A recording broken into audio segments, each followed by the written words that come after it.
elektoral bukan dibangun melalui suatu kerja-kerja yang populer. Membangunkan kesadaran bagi FIFA ketika berani mencoret terhadap Rusia akibat invasi ke Ukraina, maka kita berharap FIFA juga melakukan hal yang sama terhadap Israel. Ketika para kader dari PDI seperti Pak Wayan Koster, Pak Ganjar Pranowo menyuarakan penolakan terhadap kehadiran Israel, itu karena aspek kemanusiaan yang universal.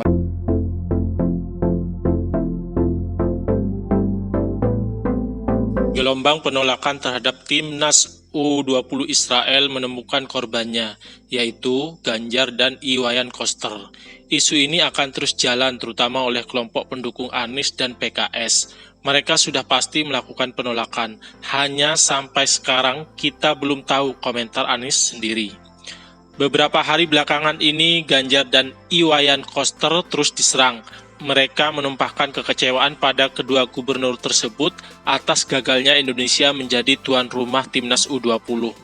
Ganjar sebenarnya tidak mempermasalahkan timnas U20 Israel main, hanya dengan beberapa syarat. Sebenarnya begitu, tetapi gelombang penolakan sudah terlanjur masif di semua media, dan Ganjar sendiri mendapat pembelaan dari Sekjen PDIP Hasto Kristianto, bahwa apa yang dilakukan kedua kadernya semata-mata keyakinan atas dasar kemanusiaan dan tidak seharusnya FIFA memiliki sikap ganda, sebagaimana sikap FIFA yang mencoret Rusia, dan itu tidak dilakukan oleh FIFA pada timnas U20 Israel. Di saat yang bersamaan, sangat wajar bagi pecinta sepak bola merasa kecewa, dan kebetulan pihak yang dianggap bersalah dan menjadi bulan-bulanan adalah Ganjar. Nah, apakah kekecewaan ini berpengaruh pada elektabilitas Ganjar?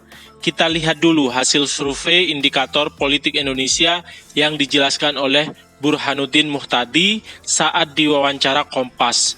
Survei ini dilakukan kepada 83% populasi, hanya kepada mereka yang punya telepon. Responden ini biasanya adalah responden yang sebelumnya pernah diwawancara tatap muka oleh indikator.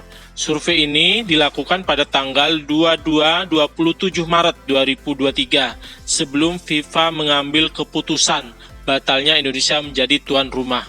Dalam survei ini ditemukan bahwa sekitar 53-59%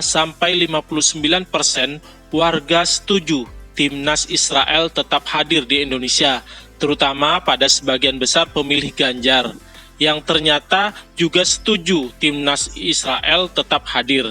Sementara sebagian besar pemilih Anies memang menolak kehadiran timnas Israel sejak awal. Dijelaskan bahwa survei ini belum bisa menjelaskan tentang migrasi suara Ganjar. Hanya saja, pemilih Ganjar yang kecewa memiliki potensi merubah pilihan mereka. Dan yang paling diuntungkan dengan situasi ini adalah Prabowo, karena dianggap memiliki karakter yang sama-sama diterima oleh Jokowi sebagai magnet pemilih terbesar. Kemungkinan yang lain, bisa saja suara Ganjar tidak ada perubahan yang signifikan, atau malah semakin kuat suaranya. Dugaan yang lain pula, ini hanya ramai-ramai di media sosial.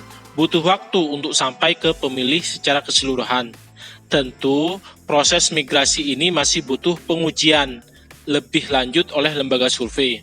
Kalaupun anggap saja ada migrasi besar-besaran karena gelombang kekecewaan yang masif, kemungkinan besar suara pemilih Ganjar tidak akan migrasi atau pindah dengan memilih Anies, karena karakter pemilih yang berbeda.